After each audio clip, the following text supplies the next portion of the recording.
6 dias antes de começar a Páscoa, Jesus chegou a Betânia, onde morava Lázaro, o homem que ele havia ressuscitado dos mortos. Prepararam um jantar em homenagem a Jesus. Marta servia e Lázaro estava à mesa com ele. Então, Maria pegou um frasco de perfume caro, feito de essência de óleo aromático, ungiu com ele os pés de Jesus e os enxugou com os cabelos. A casa se encheu com a fragrância do perfume. Mas Judas Iscariotes, o discípulo em que em breve trairia Jesus, disse: este perfume valia 300 moedas de prata. Deveria ter sido vendido e o dinheiro dado aos pobres. Não que ele se importasse com os pobres, na verdade era ladrão. E como responsável pelo dinheiro dos discípulos, muitas vezes roubava uma parte para si. Jesus respondeu: deixe-a em paz. Ela fez isso como preparação para o meu sepultamento. Vocês sempre terão os pobres em seu meio, mas nem sempre terão a mim. Quando o povo... Vou ler até o 7, já ia para o 8. Vou ler até o 8. Vocês sempre terão os pobres em seu meio, mas nem sempre terão a mim. Vamos orar? Querido Deus, amado Pai, eu quero nessa hora te pedir, ó Senhor, que o Senhor fale poderosamente aos nossos corações. O seu povo está aqui nesse lugar e desejamos ouvir a sua voz, desejamos conhecer o seu querer, desejamos entender a sua vontade e até nos perceber como adoradores que adoram a Ti de todo o coração ou não, adoradores que ainda precisam ser aperfeiçoados. Deus, eu não quero, nessa minha oração, pedir para o Senhor falar apenas aquilo que agrade ao meu coração, mas eu quero falar e pedir ao Senhor que fale o que lhe apraz, a sua vontade sobre nós. E os seus servos que estão nesse lugar ouvirão a sua voz. E eu te peço isso em nome do Senhor Jesus. Amém e amém. É muito bom ver Jesus voltando a Betânia. Betânia era quase a segunda casa de Jesus. Betânia era um lugar onde Jesus tinha amigos. Betânia era um lugar onde Jesus havia realizado o maior de todos os milagres do seu ministério público. Betânia era um lugar onde Jesus não tinha apenas amigos, mas onde Jesus tinha seus melhores amigos. Você tem lugares assim que você gosta de frequentar, que você gosta de visitar, que você gosta de estar. Essa época de fim de ano é uma época onde as famílias se encontram. E como é prazeroso a gente sentar na mesma mesa de pessoas que a gente não vê há muito tempo. Eu não sei como você comemorou o Natal passado, no meio da pandemia, não no auge dela, mas ali ainda vivendo aquela ansiedade, aquela tensão de 2020. Se você teve a oportunidade de celebrar sim com a sua família, ou se você se resguardou, mas eu sei que é muito prazeroso você sentar à mesa e celebrar algo com pessoas que você ama. Você concorda comigo? É bom viver o Natal, é bom viver momentos como esse, quando a gente reúne a família em volta de uma churrasqueira, quando a gente reúne a família, churrasco está bem raro hoje em dia por causa do preço da carne, mas quando você reúne a família em volta ali de uma celebração, quando você vê seus pais novamente, quando você vê seus filhos novamente, quando você tem a oportunidade de ver seus primos, parentes distantes. Eu guardo lembranças maravilhosas das reuniões de Natal, na época na casa do meu falecido avô, e a gente era o dia do ano que os primos se reencontravam, todos eles, todos os irmãos da minha mãe se reencontravam num lugar simples, mas a gente não se importava com a simplicidade do lugar, a gente chamava a atenção do nosso coração a maravilha que era reencontrar pessoas tão queridas e amadas. Betânia era esse lugar para Jesus. Era o lugar onde ele tinha Maria, onde ele tinha Marta, onde ele tinha Lázaro. Há alguns capítulos atrás, Jesus chega a Betânia, mas numa ocasião muito triste. Não é terrível quando a gente percebe, e nos tempos de hoje isso tem acontecido muito, que a família só se encontra nos funerais? Não é terrível quando a gente abraça o nosso primo no momento de luto, a gente abraça um parente no momento de luto e constata que a nossa família só se encontra completamente num sepultamento? Jesus tinha estado em Betânia e a última vez que ele tinha estado tinha sido exatamente por causa da morte de Lázaro. Mas Deus providencia ali um milagre maravilhoso e eu não consigo lembrar de outro milagre público de Jesus que seja tão esplendoroso quanto a ressurreição de Lázaro depois de 4 dias de falecido. Só que dessa vez o encontro em Betânia é para celebrar. O texto de Marcos vai dizer que eles estão na casa de Simão leproso. Vai dizer que esse encontro em Betânia, dessa vez, não era na casa de Lázaro, de Marta e de Maria. Alguns historiadores vão até dizer que esse Simão era mesmo Lázaro, mas eu não acredito muito nisso. Eu acredito que eles estavam ali no encontro, a igreja em Betânia estava se reunindo para celebrar, como nós vamos nos reunir para celebrar o Ano Novo também, e eles estavam ali celebrando a vida, o reino de Deus, a presença de Jesus, e eu gosto muito de perceber algo em especial aí nesse texto, ainda nessa parte introdutória, é que Deus se faz presente entre amigos. Eu acho isso maravilhoso. Eu acho isso maravilhoso, porque a Bíblia fala que o reino de Deus é um reino de amigos. Nós somos amigos, não somos? Somos irmãos em Cristo, mas somos, em primeiro lugar, amigos. Nós celebramos ao mesmo Deus, nós honramos ao mesmo Rei, nós celebramos ali Deus, o próprio Jesus, se faz presente nessa reunião. Eu quero crer que Jesus, hoje, nessa tarde de domingo, pensou assim, olha, eu estarei lá na PIB de Cosmos, porque lá um bando de amigos estarão reunidos celebrando o meu nome. Que coisa maravilhosa. Se a gente pensar dessa forma, assim como Lázaro estava sentado à mesa depois de ter ressuscitado, a gente pode imaginar um monte de homens que estavam mortos para o pecado, que hoje foram ressuscitados por Cristo Jesus, para a glória de Deus. Estamos todos juntos nesse banquete espiritual que está sendo servido aqui hoje. E Jesus também está sentado à mesa. Que coisa maravilhosa perceber isso. Você talvez entrou aqui e nem se ligou. Olha só, temos uma presença ilustre entre nós. Além de você, temos uma presença ilustríssima entre nós. Jesus está no nosso meio. Aleluia. Aleluia, Jesus está entre nós. E quando Jesus está entre nós, algo vai acontecer porque há necessidade de alguém adorá-lo. O rei não passa em branco pelos lugares. Estava vendo essa semana uma série, e para quem gosta de tiro, guerra, morte, é uma série maravilhosa, que fala sobre a Segunda Guerra Mundial, os soldados lá morrendo, se matando por causa do seu país. E me chamava muita atenção o zelo que eles têm por causa das patentes militares, né? Então, eles não batem continência para pessoas, eles batem continência para patente. E aquilo é importante para ele, essa hierarquia é uma coisa importante. E também é importante para nós. Se o rei está nesse lugar, ele não pode passar sem ser celebrado. Ele não pode passar sem ser adorado. Ele não pode passar despercebido. Não tem como o rei estar nesse lugar e sair daqui sem ser adorado. Se ele está nesse lugar, ele é adorado. E é o que vai acontecer nesse jantar também. Ainda nesse jantar, o Senhor vai ser adorado. Em primeiro lugar, quem adora de coração não vê impedimento para isso. Não vê impedimento para adorar a Deus. O primeiro desafio para que Jesus fosse adorado naquela noite é porque você não consegue adorar a Deus de igual para igual. Você acha que você consegue fazer isso? Mas, em primeiro lugar, quem adora a Deus não vê impedimento. E para adorar a Deus, você não adora de igual para igual. Para adorar a Deus, você precisa reconhecer que Ele é infinitamente maior do que você.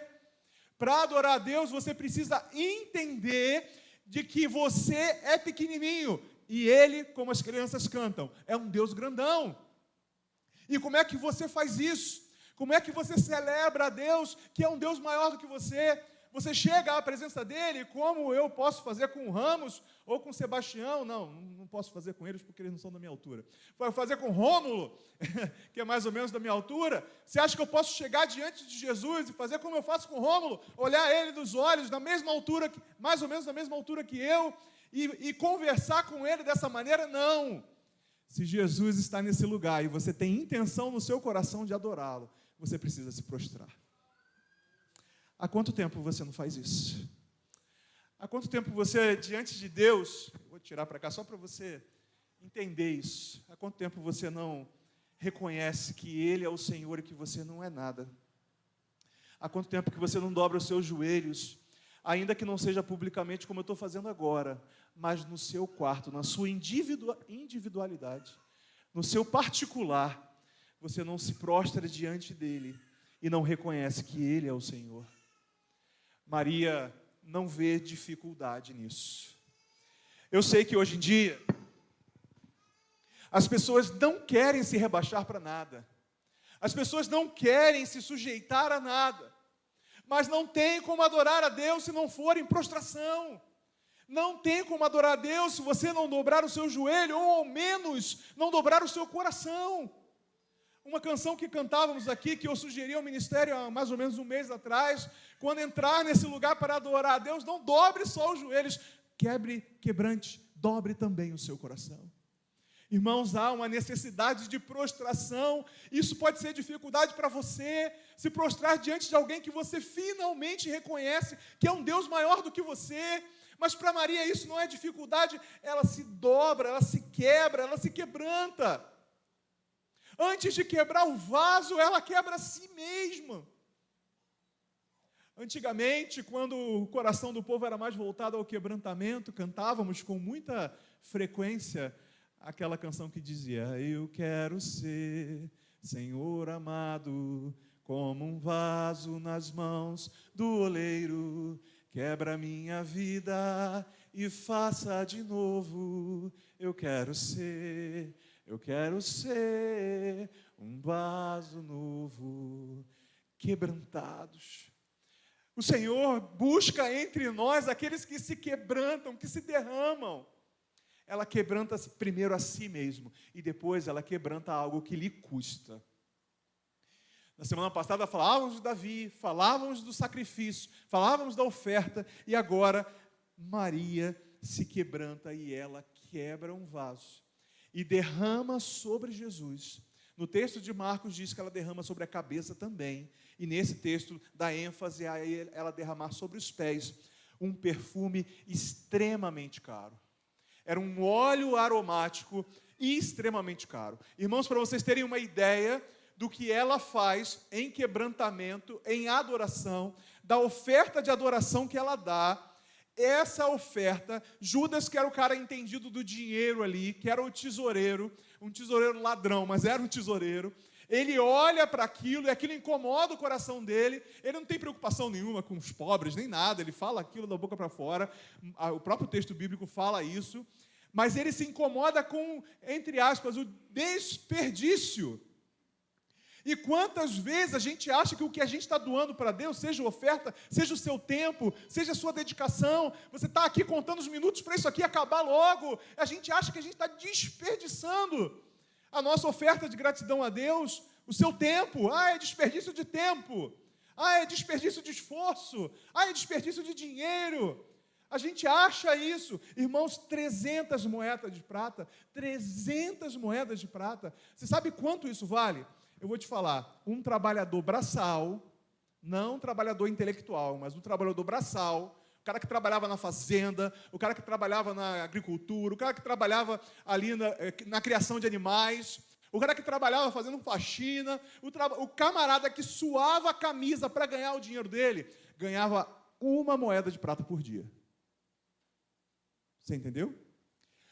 O que ela desperdiça, ou melhor dizendo, o que ela usa para adorar a Deus, é o salário de 300 dias de trabalho. Não é pouca coisa, não. Não é pouca coisa, não. A gente, quando eu trabalhava e era vinculado a um sindicato, eu saía da Barra da Tijuca, ia no centro da cidade, no sindicato, para assinar um termo, dizendo que eu não concordava que eles descontassem 1 dia de salário meu. Eu não concordava com aquilo. Eu ia lá no sindicato. Não sei se você concorda ou não com isso, mas eu fazia, porque ia me fazer falta. 1 dia de salário era descontado uma vez por ano e a gente tinha que ir lá no sindicato assinar um negócio. Não concordo. Aí eles não descontavam. 1 dia de salário. Imagina você, quase um ano, porque 300 dias de salário são 10 meses. Aquilo ali que ela derramou sobre o pé de Jesus custou caro. E eu falo para vocês, eu admiro o empenho de quem chega cedo para ensaiar. Eu admiro e eu louvo a Deus por aqueles que se preparam em casa, por aqueles que estudam, por aqueles que oram, por aqueles que contribuem. Eu louvo a Deus pela vida de cada um de vocês, mas quer uma verdade que pode te incomodar? É pouco. Não há nada que a gente possa fazer para Deus, que a gente vai falar assim, pronto, Jesus, paguei minha dívida. Não tem nada que você possa fazer, que é em doação, que é em contribuição, que é em tempo, que é em esforço, que é em dom e talento. Não vai chegar um momento na sua vida que você vai falar assim, olha, Senhor, estamos quites. Isso nunca vai acontecer, sabe por quê? O preço que Ele pagou por nós na cruz é incalculável. Maria parecia saber disso, porque Jesus, nos seus últimos anos de ministério, Jesus já estava falando ali, nos últimos meses de ministério, Jesus já estava falando que Ele viria morrer. O anúncio já estava sendo feito. O livro de João, a partir do capítulo 10, Jesus fala o tempo todo, o Filho do Homem vai ser entregue. Há necessidade de morrer. Eu vou morrer, eu vou ressuscitar. Ele estava avisando os seus discípulos. Eu não sei se os discípulos fazem cara de paisagem, ouvido de mercador, comichão nos ouvidos. Eu não sei o que acontece, mas uma boa parte deles é pego de surpresa com Jesus sendo preso, sendo morto, apesar de Jesus já ter anunciado isso.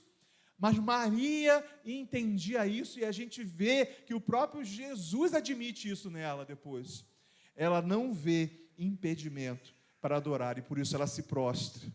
A gente cantou, eu me rendo aos seus pés, és tudo que eu preciso para viver. Não cante apenas, viva isso. Se renda aos pés de Jesus. Em segundo lugar, quem adora contribui para um ambiente cheio da glória de Deus. Sabe quando você está no meio de uma torcida, eu não queria falar isso não, porque tem alguns irmãos que hoje não estão muito alegres, né? Mas quando a gente está no meio de uma torcida e o time está perdendo, e alguém se motiva, um cara da torcida começa a bater um tambor, e aí ele começa a gritar, e as pessoas começam a cantar uma canção, e a torcida empurra o time, já viu isso acontecer? A torcida está lá empurrando, inclusive os irmãos que são flamenguistas, têm a maior torcida do Brasil. Então, acontece muito, o time nem é tão bom assim, igual é hoje em dia, porque hoje o Flamengo tem um timaço, mas o time é mais ou menos ali, e a torcida empurra. A torcida do Flamengo já foi uma torcida que elegeu o Bino o craque do campeonato, gente. Então, como que uma torcida consegue empurrar um camarada que nem é tão bom assim? Mas você sabe quando no reino de Deus a gente espera que alguém comece a contribuir para que o ambiente de adoração seja formado, e essa pessoa é você. Paulo e Silas estavam na prisão, estavam presos, encarcerados, no lugar mais fundo da prisão. Se você conhece uma prisão e sabe quão fétido é uma prisão, eu tenho parentes que trabalham lá também, como aquele ambiente é pesado, o quanto aquele ambiente é difícil. Imagine você, um monte de homens, com a higiene questionável, tudo junto, pode falar, deve entrar e deve vir aquele bafo assim complicado, sem contar o ambiente mesmo, a estrutura que está ali, as pessoas estão pagando uma pena. Mas lá na prisão, de muitos anos atrás, que provavelmente era muito mais fétida do que a de hoje, a Bíblia fala que Paulo e Silas começaram a adorar a Deus, aleluia. Eu não sei qual é a prisão que você tem vivido, eu não sei qual é a angústia que você tem passado, eu não sei qual é a circunstância de vida que tem atrapalhado a sua adoração, mas não permita que isso aconteça. Adore a Deus, ainda que seja na escuridão. Adore a Deus, ainda que seja nos momentos difíceis. Estava há algum tempo atrás no sepultamento de um amigo, o nome dele era Elbert, e ele cantava, tocava numa banda que eu gostava muito, que é a banda Reality. É uma banda de black gospel, assim, os negão canta pra caramba, uma maravilha. Alguns deles devem estar assistindo agora. E a gente estava no sepultamento dele, depois de anos de sofrimento, lutando contra uma doença, o Senhor o levou.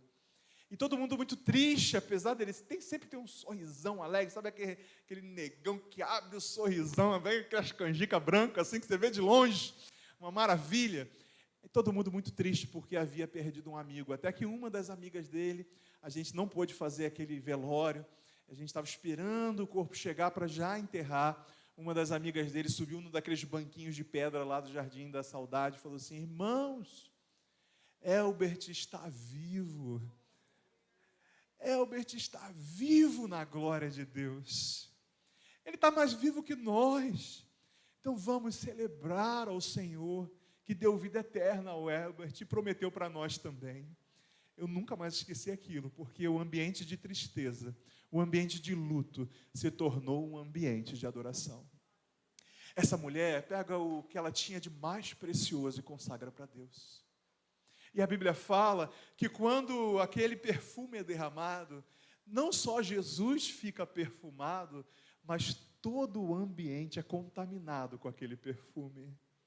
Eu vejo nesse lugar, porque existem pessoas aqui que adoram o Senhor, e por isso aconteceu aqui também, eu vejo nesse lugar um perfume de adoração.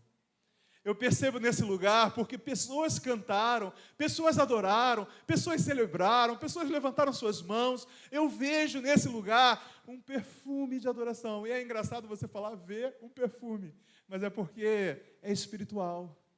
A gente não consegue sentir como a gente sente o cheiro de alguma coisa. É algo que os nossos olhos espirituais veem. A palavra de Deus nos diz que a gente precisa entender esse contexto e adorar ao Senhor, porque quem adora ao Senhor contribui para que esse ambiente seja cheio da glória de Deus. O quanto você tem contribuído para que esse ambiente seja sempre cheio da glória de Deus, para que o Senhor Jesus seja sempre adorado. Qual tem sido a sua parcelinha nisso? Você não está com o microfone, como eu hoje não estava cantando ao microfone. Você não está com um instrumento que tem uma caixa de som para facilitar, mas você tem cordas vocais, você tem mãos que podem adorar, e como é bom perceber que você está fazendo a sua parte na adoração do Rei que está entre nós, e não pode passar despercebido. Como é bom saber que você está fazendo parte desse contexto também. Em último lugar, quem adora de coração é usado no contexto do reino. Há uma frase que a JBC usou, ou tentou usar, pelo menos há algum tempo atrás, e a frase era o seguinte, há uns 15 anos atrás, quando eu fazia parte. Eu não quero ficar de fora do que Deus está fazendo. Há mais ou menos uns 10, 15 anos atrás, eles usavam esse contexto. Eu não quero ficar de fora do que Deus está fazendo. É ruim ficar de fora, quando a coisa é boa. É péssimo, não é? Imagine você... pastor tem uma dificuldade com isso, porque imagina, vamos fazer uma festinha para o meu filho, aí a igreja toda tem expectativa de ser convidado, eu só convido aqueles que têm criança pequena. Aí você ficou de fora, você não tem filho pequeno, você não vai. Aí você vai ficar, poxa, pastor me deixou de fora. Não é ruim? Imagine você, a gente fala assim, olha, ano novo, vai ter uma festa aqui, para a igreja toda, aleluia, todo mundo se alegra, igual vai ter, né? A R$50, mas vai ter. Aí você não é convidado para essa festa, não é péssimo ficar de fora? Irmãos, eu não quero ficar de fora daquilo que Deus está fazendo, mas para que eu me sinta incluído no que Deus está por fazer, eu preciso adorá-lo. Porque quem adora está perto de Deus, quem não adora está longe. E se a nossa vida perto de Deus tem sido dificultosa, mas Deus está conosco, imagina quão triste e dificultosa tem sido uma vida longe de Deus. Queira, deseje fazer parte desse contexto de adoração, porque quem faz parte desse contexto de adoração participa do reino de Deus e dos planos que Deus tem no seu coração. Imagine você que nem os discípulos estavam completamente cientes da morte de Jesus, mas essa mulher vai lá e derrama esse perfume, e Jesus diz, ela está fazendo isso para o meu sepultamento, ela está preparando o meu corpo para ser sepultado. Quando eu passar pela cruz, eu ainda vou carregar esse cheiro em mim. Olha que coisa fantástica, ela participa dos planos de Deus. Aí eu quero lembrar de outros momentos em que pessoas tiveram que participar dos planos. Eliseu estava para enfrentar uma batalha com o povo de Deus. O servo do Eliseu, olha, a gente está perdido, porque ele estava fora do contexto de adoração, ele estava de fora do que Deus estava fazendo. E Eliseu olha para ele e fala assim: como assim estamos perdidos? A gente vai ganhar isso fácil. E o servo de Eliseu fala: como assim a gente vai ganhar fácil? Eles são muito mais numerosos. E Eliseu fala: não, nós somos muito mais numerosos. Ele fala: você está louco, você não sabe contar, olha o tamanho do nosso exército, olha o tamanho do exército deles. E aí Eliseu fala para ele assim, olha, fala para Deus: ó Senhor, abre os olhos do seu servo, para ele ser incluído, para ele ser convidado para essa festa. Abre os olhos do seu servo para ele enxergar o que ele não consegue enxergar. E aí Deus abre os olhos do servo de Eliseu e ele vê carros, carruagens de fogo, um grande exército celestial. Aí ele entende, maior são os que estão conosco do que os que estão contra nós. Minha oração hoje é: ó Senhor, abre os olhos da PIB de Cosmos, abre os olhos espirituais de cada pessoa nesse lugar, para que eles enxerguem que, se adoramos a Deus, nós somos a maioria, porque o Senhor, que é grande, está conosco. Abre os olhos de cada pai, de cada mãe, de cada esposo, de cada filho, de cada jovem, de cada adolescente nesse lugar. Abre os olhos espirituais deles, Senhor, para que eles enxerguem que o Senhor já nos deu a vitória, porque nós somos um povo que adoramos ao Senhor de todo o coração. Ela estava ali num contexto. O contexto do reino de Deus naquele momento era: Jesus ia ser crucificado e ela estava participando desse sacrifício, adorando a Deus e consagrando a Ele. Qual o contexto hoje? Você que agora abriu os seus olhos espirituais, qual é o contexto hoje? O que Deus está fazendo agora? Se você é um adorador, se você está disposto a adorar, você quer participar daquilo que Deus está fazendo nesse momento. Porque Jesus não vai morrer semana que vem. Ele já morreu. A gente vai comemorar a partir da semana que vem o nascimento de Jesus. O que Deus está fazendo nesse tempo? O que Deus quer de nós? O que queres de mim, Senhor? Deve ser a sua oração. Qual é o contexto? Qual é o plano? Quais são os sonhos que eu vou investir?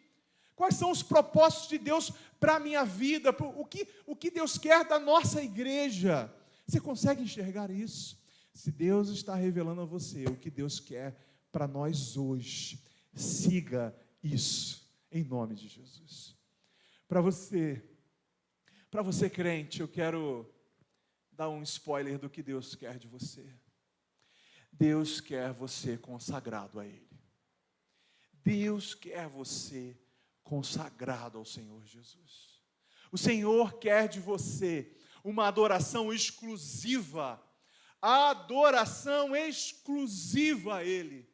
O Senhor quer de você prostração, o Senhor quer de você coração quebrantado, o Senhor quer que você encha todos os ambientes por onde você passar da glória dEle, de louvor e honra ao nome dEle. Esse é o contexto que nós estamos vivendo hoje no reino de Deus. O Senhor quer a sua vida. Você talvez não tenha um frasco de perfume para derramar aos pés de Jesus aqui essa noite, mas você tem a sua vida para ser derramada aos pés dEle. Essa mulher, ela vai começar a perfumar um dos lugares mais indecorosos do corpo, que são os pés. Naquela época, então, imagina, gente, não tinha nem um talquinho para se passar. E ela vai enxugar os pés de Jesus com um dos lugares mais decorosos de uma mulher, que são os seus cabelos. E a palavra de Deus nos diz que ela faz isso porque ela entende que o contexto naquele momento era que Jesus deveria ser adorado daquela forma. O contexto do nosso momento é que Jesus deve ser adorado com o seu coração, com a sua vida quebrantada diante dele. Eu quero orar essa noite com você, igreja. Consagre-se ao Senhor. Eu também quero orar por você que está aqui nos visitando essa noite e que não se considera ainda igreja. Você até sabe que Deus existe, você talvez acredite no Jesus histórico, mas eu quero te convidar a partir de hoje a perceber o Rei sobre sua vida. E esse rei se chama Jesus.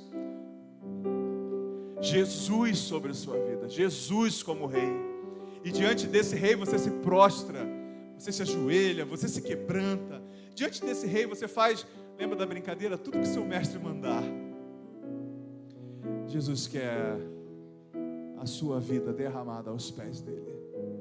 Então, se essa noite você veio aqui nesse lugar e você quer se quebrantar diante de Jesus, você quer se prostrar diante dele, reconhecer a majestade dele, adorar a ele com a sua prostração, ou consagrar a sua vida a ele, você nunca fez isso, você nunca declarou que você crê nele como Senhor e Salvador. E se você quer fazer isso esta noite, eu não vou pedir para você levantar a mão hoje, eu não vou pedir para você vir à frente, eu vou pedir para você do seu lugar, você se ajoelhar diante dele. Eu sei que talvez algumas pessoas não possam por limitação física, e se é o seu caso, se prostre aí diante do Senhor Jesus, coloca o seu rosto sobre o banco da frente, se prostre. Mas se você tem condições e você sente que hoje é noite de Jesus não passar por aqui despercebido, mas de Jesus ser adorado e reverenciado com a sua vida, eu quero convidar você a se prostrar diante dele.